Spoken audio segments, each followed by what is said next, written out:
So for the first question, we are to give a brief summary of what the video is about. A student spoke about harming someone in therapy and went through with it. He met with the girl weekly. They kissed on New Year's, and when he was rejected, he was very depressed. He spoke to his therapist about the occasion and what he planned to do. The therapist reported what the client spoke to him about, and nothing happened. The client then found the female, Tarasov.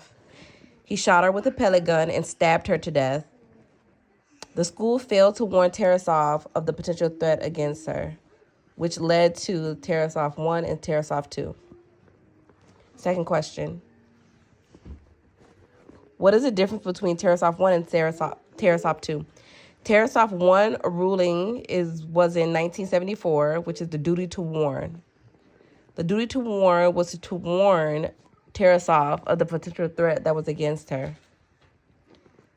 Tarasov 1 was vacated by Tarasov 2, which increased the options of the professional in 1976, which changed to the duty to protect. Third question is, what does it mean by duty to warn? Duty to warn is the obligation that mental health professionals have if someone is going to harm someone else. What does it mean by duty to protect? Duty to protect is the protection of the client and gives the professional the option to warn and protect the client from harming themselves or others while keeping client confidentiality if necessary according to specific state laws. Share your state laws surrounding the duty to warn and duty to protect.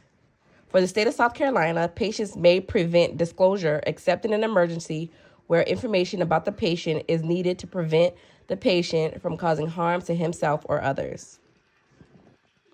Identify steps that you will take if you have a client who endorses violent thoughts against another person. Steps that I will take if I have a client who endorses violent thoughts against another person is that I would first let them know my obligation as a professional in the human services field. Then I would try to get as much details as possible on the thoughts and actions of the person and the actions they are thinking of taking.